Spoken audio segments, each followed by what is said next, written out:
أهلا وسهلا بك عزيزي المشاهد، أرحب بك. من هو نمرود؟ هذا الاسم المتكرر في بعض الثقافات وأيضا حتى خارج الكتاب المقدس وفي بعض الثقافات والديانات. هناك من ينادي بنمرود ويعلم أن نمرود كان هو ملك العالم في زمانه، وهو الذي تحدى الله في زمانه. واحنا محتاجين نعرف من هو نمرود وماذا قالت الوثيقة الإلهية الكتاب المقدس سفر التكوين عن نمرود، عن شخصيته، عن أعماله، عن تحديه الرب، وعن بنائه لمدينة كانت هي مركزا للوثنية عبر العصور. ما جاء عن نمرود، أقول ما جاء عن نمرود في كلمة الله في تكوين 10 الأعداد من 6 إلى 10.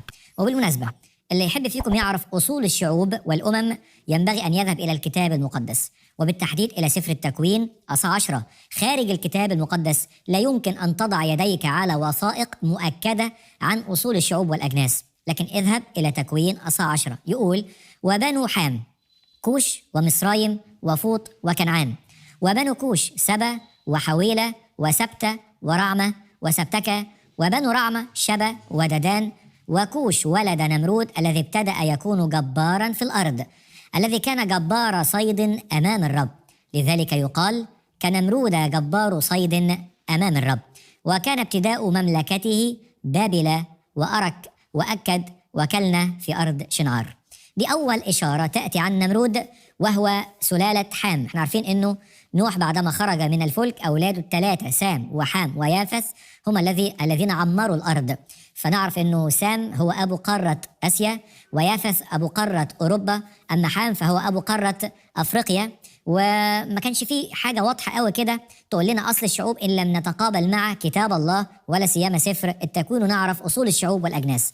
ولما نعرف هنا أن بنو حام كوش ومصرايم، طبعا كوش معروفة ومصرايم اللي هي مصر وكنعان، وبنو كوش قال لنا من ولادهم إلى أن نصل إلى نمرود، وكوش ولد نمرود. نمرود يعني المتمرد، واضح أنه شخصية قوية متغطرس جبار، بدأ يكون جبارا في الأرض، لكن في جبروته أيضا كان صيادا شرسا. فالصيد كان عملية شرسة فيها نوع من القنص والقتل. لكن الكلمة التي قيلت جبار صيد أمام الرب، أو قد تقرأ أحيانا جبار صيد ضد الرب، أنه لم يكن يبالي بالرب. وهذا ما يفسر لنا الآية اللاحقة لما يقول: وكان ابتداء مملكته بابل وأرك وأكد وكلنا، لأنه هو في بابل في ذات المكان الذي بني فيه برج بابل، وفي برج بابل في ذات البقعة وفي ذات الحدث الذي أراد فيه البناؤون أن يتطاولوا على الله، إذ يتواصلوا مع الأجرام السماوية ويبدأوا بعبادة الأجرام السماوية ويستقلوا عن الله ليأمنوا غضب الله إذا جاء مرة أخرى بالطوفان. فنمرود أول إشارة عنه أنه متمرد، ثاني إشارة عنه أنه جبار، ثالثا أنه جبار صيد، رابعا جبار صيد ضد الرب، خامسا أنه بنى مدينة، وهذه المدينة بابل التي انطلقت منها الوثنية في كل العالم. ولا عجب أننا إذا ذهبنا إلى سفر الرؤيا في دينونة ضد الكيان الديني الذي سيترك على الأرض بعد اختطاف الكنيسة، أطلق الروح القدس على هذا الكيان الذي سيدمر في المستقبل اسم بابل الزانية. فبابل الزانية العباءة الدينية التي ستجمع كل ديانات العالم في ديانة واحدة بعد اختطاف الكنيسة اسمها بابل، وستدان في سفر الرؤيا صح 17 وصح 18. متى بدأت هذه الفكرة؟ بدأت من بابل التي بناها هذا الملك اللي اسمه نمرود. والحقيقة الكتاب بيحط لنا الأجزاء جنب بعضها بتربيطة عجيبة.